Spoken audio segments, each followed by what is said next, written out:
الحمد لله نحمده ونستعينه ونستغفره ونؤمن به ونتوكل عليه ونعوذ بالله من شرور أنفسنا ومن سيئات أعمالنا من يهده الله فلا مضل له ومن يضلله فلا هادي له ونشهد أن لا إله إلا الله وحده لا شريك له ونشهد أن سيدنا وسندنا وحبيبنا وحبيب ربنا وطبيب قلوبنا ومولانا محمدا عبده ورسوله أما بعد فأعوذ بالله من الشيطان الرجيم بسم الله الرحمن الرحيم إن أول بيت وضع للناس للذي ببكة مباركا وهدى للعالمين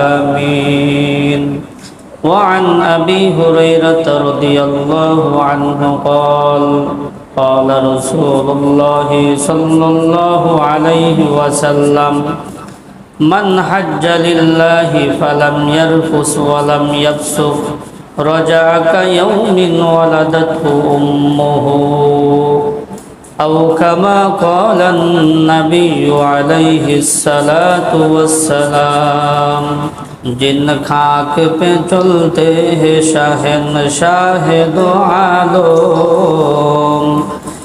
जिन खाक पे चलते हैं शहंशाह दो आलम चश्मों का सुरमा है मदीने की गली में ओ चश्मों का सुरमा है मदीने की गली में हर सिमत से आती है सदा अहले तमन्ना हर सिमत से आती है सदा अहले तमन्ना महबूब का चर्चा है मदीने की गली में महबूब का चर्चा है मदीने की गली में ईमान का हासिल नहीं बेअश्क मदीना ईमान का हासिल नहीं बेअश्क मदीना मरने की तमन्ना है मदीने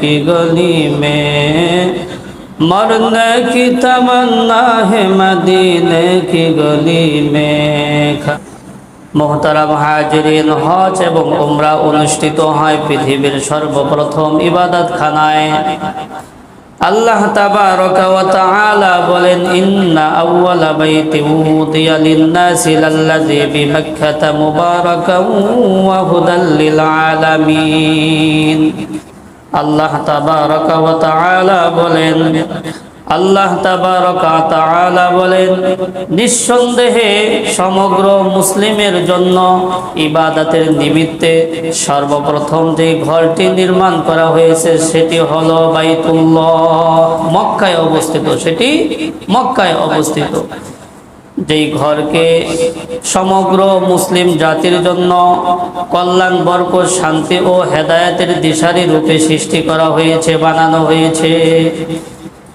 ফিহি আয়াতুম বাইয়িনাতুম মাকামু ইব্রাহিম, সেখানে রয়েছে আল্লাহ তাবারকা ওয়া তাআলার বিভিন্ন নিদর্শন সমূহ। তার মধ্য থেকে অন্যতম হইল মাকামে ইব্রাহিম, ইব্রাহিম আলাইহিস সালাতু ওয়াস সালামের দাঁড়ানোর জায়গা। ওয়ামান দাখালাহু কানা আমিনা, যে বাইতুল্লাহ প্রবেশ করবে সে উভয় জগতে উভয় জাহানে নিরাপদ হয়ে যাবে। বাইতুল্লাহ কোনো বিচার চলে না। একজনে হাজারো অন্যায় করে যদি মক্কার এরিয়ার মধ্যে চলে যায়, ওখানে বিচার হয় না। ওখানে কি হয় না? বিচার হয় না। ওখান থেকে দইরা নিয়ে এরপরে কি করবে? বাহিরে নিয়ে বিচার করবে। কিন্তু ওখানে বিচার করা নিষেধ, কারণ ওইটাকে আল্লাহ তাআলা ওয়া আমনা, নিরাপদ জায়গা বানাইছে, নিরাপদ জায়গা বানাইছে। মুহতারাম হাজিরিন, হজের বিধান হইল ফরজ। এই বিধানকে যারা অস্বীকার করবে তারা কুফরি করলো, তাদের ঈমান চলে যাবে। আল্লাহ তাবারকা ওয়া তাআলা বলেন, ওয়ালিল্লাহি আলান নাসি হিজ্জুল বাইতি মান ইসতাতা ইলাইহি সাবিলা ওয়া মান কাফারা ফা ইন্নাল্লাহা গনিয়্যুন আনিল আলামিন। আল্লাহ তাবারকা ওয়া তাআলা বলেন, আল্লাহ তাআলার জন্য মানুষের উপর ফরজ করা হয়েছে, যাদের এই বাইতুল্লাহ যাওয়ার মতো তৌফিক রয়েছে তাদের উপর বাইতুল্লাহর হজকে ফরজ করা হয়েছে। ওয়া মান কাফারা ফা ইন্নাল্লাহা গনিয়্যুন আনিল আলামিন, আর যারা এই ফরজ বিধানকে অস্বীকার করবে তাদের ঈমান চলে যাবে, তাদের ঈমান চলে যাবে। এটা ফরজ, ফরজ বিধান আমি পালন করতে পারি না, কিন্তু অস্বীকার করার কোনো সুযোগ নাই। হজ এমন একটা বিধান যেটাকে হাদিসের মধ্যে সর্বোত্তম আমল বলে সম্বোধন করেছেন আল্লাহর হাবিব সরকারে দো আলম বলেন, আন আবি হুরায়রা রাদিয়াল্লাহু আনহু قال قال رسول الله صلى الله عليه وسلم سئل رسول الله صلى الله عليه وسلم أي الأعمال أفضل قال إيمان بالله قال ماذا قال ماذا ثم قال الجهاد في سبيل الله ثم قال ماذا قال حج مبرور। হযরত আবু হুরায়রা রাদিয়াল্লাহু তাআলা আনহু থেকে বর্ণিত, আল্লাহর হাবিব সরকারে দো আলমকে জিজ্ঞাসা করা হইল, ইয়া রাসূলুল্লাহ, ইয়া হাবিবাল্লাহ, সবচেয়ে উত্তম আমল কোনটা? সরকারে দো আলম বলেন, ঈমানুন বিল্লাহ, সবচেয়ে উত্তম আমল হইল আল্লাহ তাআলার প্রতি বিশ্বাস স্থাপন করা, ঈমান আনা, ঈমান আনা। এরপর আল্লাহর হাবিবকে জিজ্ঞাসা করা হইল, ইয়া রাসূলুল্লাহ, ইয়া হাবিবাল্লাহ, এরপরে সবচেয়ে উত্তম আমল কোনটা? আল্লাহর হাবিব বললেন, আল জিহাদু ফি সাবিলিল্লাহ, আল্লাহর জমিনে আল্লাহর দ্বীনকে বুলন্দ করার জন্য জিহাদ করা, আল্লাহর জমিনে আল্লাহর দ্বীনকে বুলন্দ করার জন্য, জিন্দা করার জন্য জিহাদ করা, জিহাদ করা। এটা হজ, এটা ফরজ বিধান। জিহাদ করা কি ফরজ বিধান। এই বিধান তোমরা ভুলেই গেছি। যারা বলে এই বিধানের কথা তারা হচ্ছে জঙ্গি। তারা কি জঙ্গি? যারা এই জিহাদের কথা বলে তাদেরকে আমরা জঙ্গি বলে সম্বোধন করি, অথচ এই বিধানটা ফরজ। এই বিধানটা কি ফরজ। আল জিহাদু মাজিন ইলা ইয়াউমিল কিয়ামা, জিহাদ এমন একটা বিধান যেটা কিয়ামত পর্যন্ত চলতেই থাকবে, কোথাও না কোথাও এক জায়গায় হইতেই আছে, হইতেই আছে। বর্তমানে হচ্ছে না, ইরান আমেরিকা হচ্ছে জিহাদ। এটা কি জিহাদ। মুহতারাম হাজিরিন, এই জন্য এই বিধানটা আমি পালন করতে পারি না, বিরোধিতা করার কোনো সুযোগ নাই। যারা এই বিধানের কথা বলবে তাদেরও বিরোধিতা করার কোনো সুযোগ নাই। আল্লাহর হাবিব বলেন দ্বিতীয় পর্যায়ে, আল জিহাদু ফি সাবিলিল্লাহ, সবচেয়ে উত্তম আমল হইল আল্লাহর রাস্তায় আল্লাহর দ্বীনকে বুলন্দ করার জন্য জিহাদ করা। ক্বালা সুম্মা মাযা ক্বালা হাজ্জুম মাবরুর, আল্লাহর হাবিবকে এরপরে জিজ্ঞাসা করা হইল, ইয়া রাসূলুল্লাহ, ইয়া হাবিবাল্লাহ, এরপরে সবচেয়ে উত্তম আমল কোনটা? আল্লাহর হাবিব বলেন, হাজ্জুম মাবরুর, আল্লাহ তাআলার নিকট গৃহীত হজ। তাহলে হজ এটাও একটা উত্তম আমল, হজ এটাও একটা উত্তম আমল। এটা হলো আমাদের বিষয়বস্তু। এই হাদিসের মধ্যে তিনটা বিষয়কে উত্তম আমল বলা হয়েছে, এর মধ্যে থেকে তৃতীয় পর্যায়ে বলা হয়েছে হজের কথা। হজ এটা উত্তম আমল, হজ এটা উত্তম আমল। মুহতারাম হাজিরিন, হজ এমন একটা বিধান, যদি কোনো আল্লাহর বান্দা বান্দি হালাল টাকা দিয়ে ফরজ ওয়াজিব সুন্নাত গুলো ঠিক রেখে হজ আদায় করতে পারে, হজ আদায় করার পরে সে কোনো বেবিচার বা অন্যায় কাজ না করে এমন অবস্থায় ফিরে আসে, তাহলে আল্লাহর হাবিব বলেন সে এমন অবস্থায় ফিরে আসে কেমন যেন তার মা তাকে সবেমাত্র ভূমিষ্ঠ করেছে। সবেমাত্র যে বাচ্চাটা ভূমিষ্ঠ হয় এর গুনাহ থাকে? কোনো গুনাহ থাকে না, কোনো গুনাহ থাকে না। মান হাজ্জা লিল্লাহি ফালাম ইয়ারফুস ওয়ালাম ইয়াফসুক রাজাআ কায়াউমি ওয়ালাদাতহু উম্মুহু। হযরত আবু হুরায়রা রাদিয়াল্লাহু তাআলা আনহু থেকে বর্ণিত, সরকারে দো আলম বলেন, যদি কোনো ব্যক্তি হালাল টাকা দিয়ে ফরজ ওয়াজিব সুন্নাত গুলো ঠিক রেখে হজ আদায় করে, হজ আদায় করার পরে সে কোনো বেবিচার বা কোনো অন্যায় কাজে লিপ্ত না হয়, তাহলে সে এমন অবস্থায় ফিরে আসে কেমন যেন তার মা তাকে সবেমাত্র ভূমিষ্ঠ করেছে। সবেমাত্র ভূমিষ্ঠ করেছে। একজন বাচ্চা সবেমাত্র যে ভূমিষ্ঠ হয় তার কোনো গুনাহ থাকতে পারে না। আল্লাহর হাবিব বুঝাইলেন, যদি কেউ সঠিকভাবে হজ আদায় করে তারও কোনো গুনাহ থাকতে পারে না। মুহতারাম হাজিরিন, হজ এমন একটা বিধান, হজের বিনিময় হলো একমাত্র জান্নাত। আল্লাহর হাবিব বলেন, আন আবি হুরায়রা রাদিয়াল্লাহু আনহু قال قال رسول الله صلى الله عليه وسلم আল উমরাতু ইলাল উমরাতি কাফারাতুল লিমা বাইনাহুমা ওয়াল হজ্জুল মাবরুর লাইসা লাহু জাযাউ ইল্লাল জান্নাহ। হযরত আবু হুরায়রা রাদিয়াল্লাহু তাআলা থেকে বর্ণিত, আল্লাহর হাবিব বলেন, এক উমরা থেকে আরেক উমরা পর্যন্ত যত গুনাহ করেছে আল্লাহ পাক রব্বুল আলামিন দুইটা উমরা করার কারণে দুই উমরার মধ্যবর্তী যত গুনাহ হয়েছে আল্লাহ পাক সব গুনাহকে ক্ষমা করে দেন। ওয়াল হজ্জুল মাবরুর লাইসা লাহু জাযাউ ইল্লাল জান্নাহ। আল্লাহর হাবিব বলেন, হজের বিনিময় হলো, হজ্জে মাবরুরের বিনিময় হলো একমাত্র জান্নাত। এটা বড় হজের কথা বলা হয়েছে, এটার বিনিময় হলো একমাত্র জান্নাত। আল্লাহর হাবিব সরকারে দো আলম বলেন, মুহতারাম হাজিরিন, আমাদের অনেকেই সামর্থ্য থাকা সত্ত্বেও আমরা হজ করি না, টাকা পয়সার মায়ায়, টাকা পয়সার মায়ায়। যাদের সামর্থ্য আছে আর তারা হজ করে না, তাদের ব্যাপারে আল্লাহর হাবিব কঠিন কথা বলেছেন, কঠিন কথা বলেছেন। কত কঠিন কথা বলেছেন। আলী ইবনে আবি তালিব রাদিয়াল্লাহু আনহু قال قال رسول الله صلى الله عليه وسلم من ملك زادا وراحلة فلم يحج ولم يحج فلا عليه أن يموت يهوديا أو نصرانيا।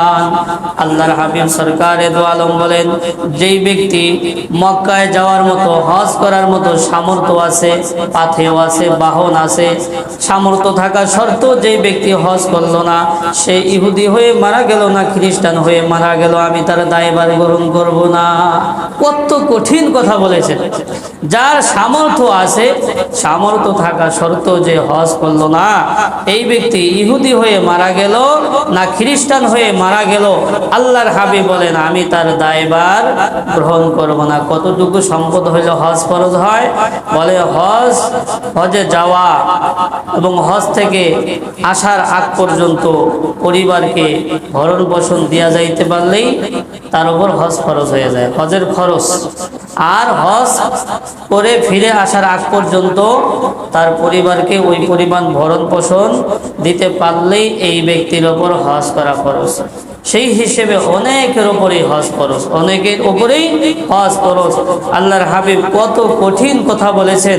যেই ব্যক্তির সামর্থ্য আছে, যেই ব্যক্তির সামর্থ্য আছে, সামর্থ্য থাকা সত্ত্বেও হজ করলো না, আর হজ না করে এই অবস্থায় সে মারা গেল, তাহলে সে ইহুদি হয়ে মারা গেল না খ্রিস্টান হয়ে মারা গেল, আমি তার দায়ভার গ্রহণ করব না। কত কঠিন কথা বলেছে। আল্লাহর হাবিব এক হাদিসের মধ্যে বলেন তিন ব্যক্তি হলো আল্লাহ তাআলার বিশেষ মেহমান। আন আবি হুরায়রা রাদিয়াল্লাহু আনহু قال قال رسول الله صلى الله عليه وسلم وفد الله ثلاثه الغازي والحاج والمعتمر। হযরত আবু হুরায়রা রাদিয়াল্লাহু তাআলা আনহু থেকে বর্ণিত সরকারে দো আলম বলেন তিন ব্যক্তি হলো আল্লাহ তাআলার বিশেষ মেহমান। একজন হইল গাজী। গাজী কাকে বলা হয়? যেই ব্যক্তি জিহাদ করতে গিয়েছিল, জিহাদ থেকে ফিরে আসছে জিহাদ করে, এই ব্যক্তিকে বলা হয় গাজী। আল্লাহর হাবিব বলেন এই ব্যক্তি আল্লাহ তাআলার মেহমান। ওয়াল হাজ ওয়াল মুতামিরু, এবং হজ উমরা পালনকারী এরাও আল্লাহ তাআলার মেহমান। আল্লাহর হাবিব তিন ব্যক্তিকে আল্লাহ তাআলার মেহমান বলেছেন। একজন হলো গাজী, আরেকজন হলো হজ আদায়কারী, আরেকজন হলো উমরা আদায়কারী। এরা হলো আল্লাহ তাআলার বিশেষ মেহমান, আল্লাহ তাআলার বিশেষ মেহমান। মুহতারাম হাজিরিন, হজের মধ্যে একটা বিধান আছে, তওয়াফ করতে হয়, 7টা চক্কর দিতে হয়, তওয়াফ করতে হয়। তওয়াফের কত ফজিলত! আল্লাহর হাবিব তওয়াফের ব্যাপারে বলেন আন আবি হুরায়রা রাদিয়াল্লাহু আনহু قال قال رسول الله صلى الله عليه وسلم من طاف بالبيت سبعا ولا يتكلم الا بسبحان الله والحمد لله ولا اله الا الله والله اكبر ولا حول ولا قوه الا بالله العلي العظيم محيت عنه 10 سيئات وكتبت له 10 حسنات ورفعت লাহু 10 দারাজাতিন। হযরত আবু হুরায়রা রাদিয়াল্লাহু তাআলা আনহু থেকে বর্ণিত আল্লাহর হাবিব বলেন যেই ব্যক্তি বাইতুল্লাহে 7টা চক্কর মারবে, তওয়াফ করবে এবং এই কথা ব্যতীত অন্য কোনো কথা বলবে না, সুবহানাল্লাহি ওয়ালহামদুলিল্লাহি ওয়ালা ইলাহা ইল্লাল্লাহু আল্লাহু আকবার ওয়ালা হাওলা ওয়ালা কুওয়াতা ইল্লা বিল্লাহিল আলিয়্যিল আযীম, তাহলে এই ব্যক্তির 10টা গুনাহ সাথে সাথে maaf করে দেওয়া হয়, 10টা নেকি তার জন্য সাথে সাথে লিখে দেওয়া হয় এবং 10টা মর্যাদা তার জন্য বুলন্দ করা হয়। হজের মধ্যে একটা বিধান তওয়াফ করা, হজের মধ্যে একটা বিধান কি? তওয়াফ করা। যারা হজ করে তারা তওয়াফ করার সৌভাগ্য অর্জন করে, সৌভাগ্য অর্জন করে। মুহতারাম হাজিরিন, হযরত জাবের থেকে বর্ণিত আল্লাহর হাবিব বলেন 9 জিলহজ যখন আরাফার ময়দান অনুষ্ঠিত হয়, আল্লাহ পাক রব্বুল আলামিন ওই দিন প্রথম আসমানে নেমে আসেন। এরপর ফেরেশতাদের সাথে ওই বান্দাদেরকে নিয়ে গর্ব করেন, দেখো আমার বান্দারা এলোমেলো কেশে দূর দূরান্ত থেকে তালবিয়া পাঠরত অবস্থায় আমার কাছে চলে আসছে, অতএব আমি তাদেরকে ক্ষমা করে দিলাম, তোমরা সাক্ষ্য থাকো, তোমরা সাক্ষ্য থাকো। মুহতারাম হাজিরিন, আরাফার ময়দানে যারা অবস্থান করে তারা এই মর্যাদা লাভ করতে পারে, এই মর্যাদা লাভ করতে পারে। হজের মধ্যে আছে হাজরে আসওয়াদ, কৃষ্ণ পাথর, যে পাথরটি আল্লাহ পাক রব্বুল আলামিন জান্নাত থেকে পাঠাইছেন। এটা এমন এক পাথর যেই পাথরকে যদি কোনো আল্লাহর বান্দা বান্দি চুমো দিতে পারে, এই পাথরটার সব গুনাহকে চুইসা নিয়ে যায়। স্পর্শ করতে পারলে তার জন্য কিয়ামতের দিন ওই হাজরে আসওয়াদ তার আমলের সাক্ষ্য দেবে। عن ابن عباس رضي الله عنه قال قال رسول الله صلى الله عليه وسلم لا يبسن الله الحجر يوم القيامة له عينان يبصر بهما ولسان ينطق به ويشهد على من استلمه بحق। হযরত ইবনে আব্বাস রাদিয়াল্লাহু তাআলা আনহু থেকে বর্ণিত আল্লাহর হাবিব সরকারে দো আলম বলেন কিয়ামতের দিন আল্লাহ পাক রব্বুল আলামিন ওই হাজরে আসওয়াদকে উঠাইবেন, এমন অবস্থায় উঠাইবেন যে হাজরে আসওয়াদের 2টা চক্ষু থাকবে, যেই চক্ষু দিয়ে সে দেখবে, একটা জিহ্বা থাকবে, যেই জিহ্বা দিয়ে সে কথা বলবে। এরপর ওই ব্যক্তিদের আমলের ব্যাপারে সাক্ষ্য দিবে যারা তাকে স্পর্শ করেছে, স্পর্শ করেছে। এই ফজিলত একমাত্র যারা হজ করতে পারে, যারা স্পর্শ করতে পারে তারা লাভ করবে, তারা লাভ করবে। হাজরে আসওয়াদ, হাজরে আসওয়াদ আল্লাহ পাক রব্বুল আলামিন হাসরের ময়দানে একে উঠাইবেন, এমন অবস্থায় উঠাইবেন তার 2টা চক্ষু থাকবে, যে চক্ষু দিয়ে সে দেখবে। এরপর তার জিহ্বা থাকবে, যে জিহ্বা জবান দিয়ে সে কথা বলবে। এরপর ওই সকল লোকদের আমলের ব্যাপারে সাক্ষ্য দেবে যারা তাকে ইস্তিলাম করেছে, যারা তাকে স্পর্শ করেছে।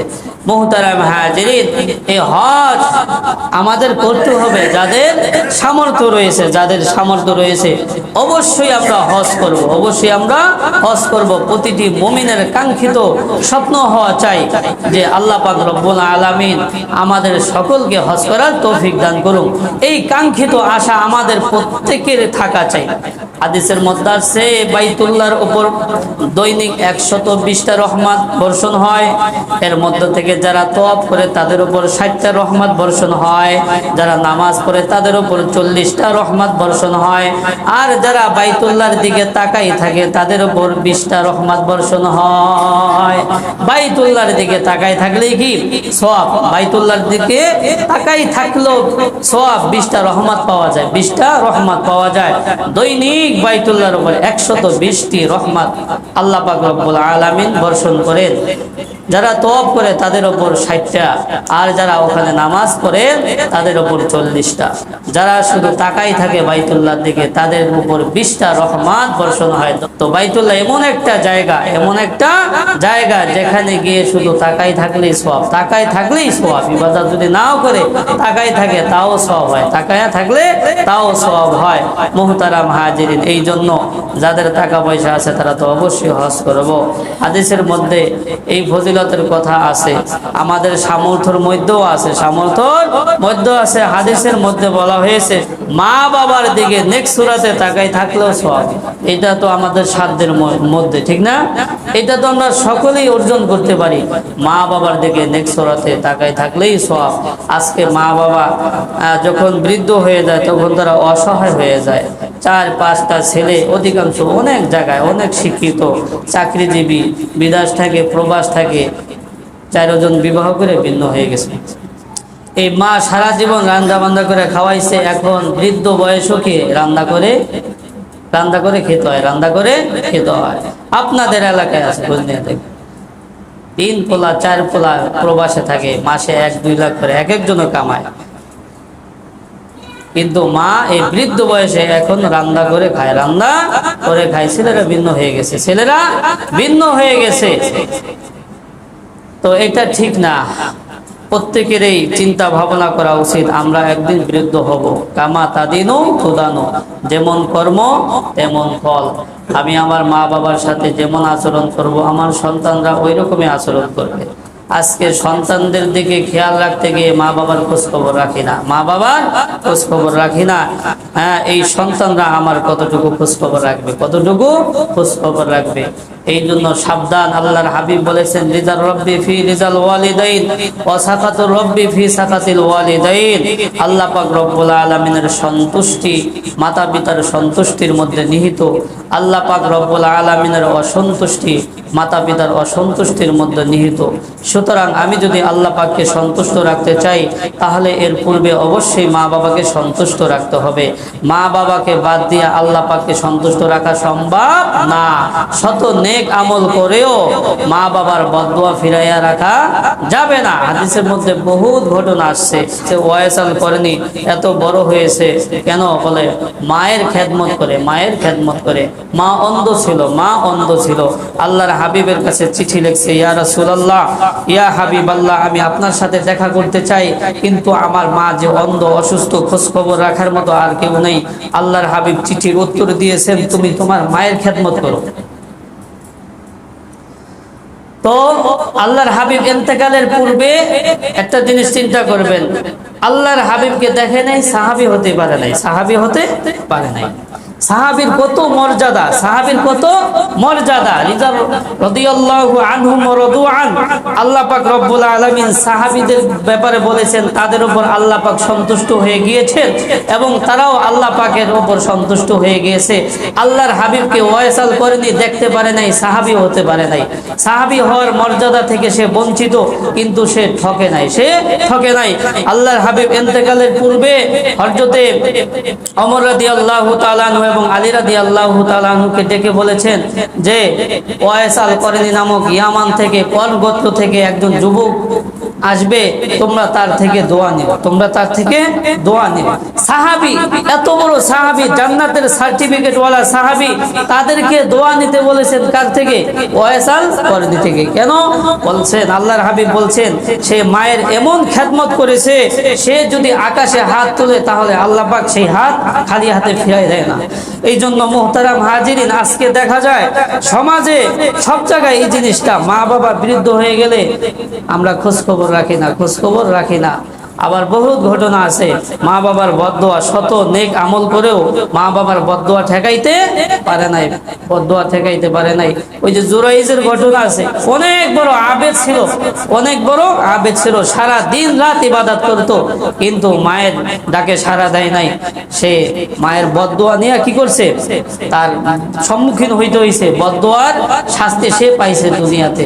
এরকম বহুত ঘটনা আছে। মোহতারাম হাজিরিন, বড় পীর আব্দুল কাদের জিলানী রহমাতুল্লাহ আলাইহি এত বড় হয়েছেন কিভাবে? মায়ের দোয়ার কারণে, মায়ের দোয়ার কারণে। এই জন্য আমরা কেউ মায়ের সাথে খারাপ ব্যবহার করব না। আমাদের যাদের মা বাবা জীবিত আছে, আমরা তাদের খোঁজ খবর রাখবো। আল্লাহর হাবিব বলেছেন তোমার মা বাবা তোমার জান্নাত, তোমার মা বাবা তোমার জাহান্নামে যাওয়ার কারণ হবে। মায়ের পায়ের নিচে সন্তানের বেহেশত, মায়ের পায়ের নিচে সন্তানের বেহেশত।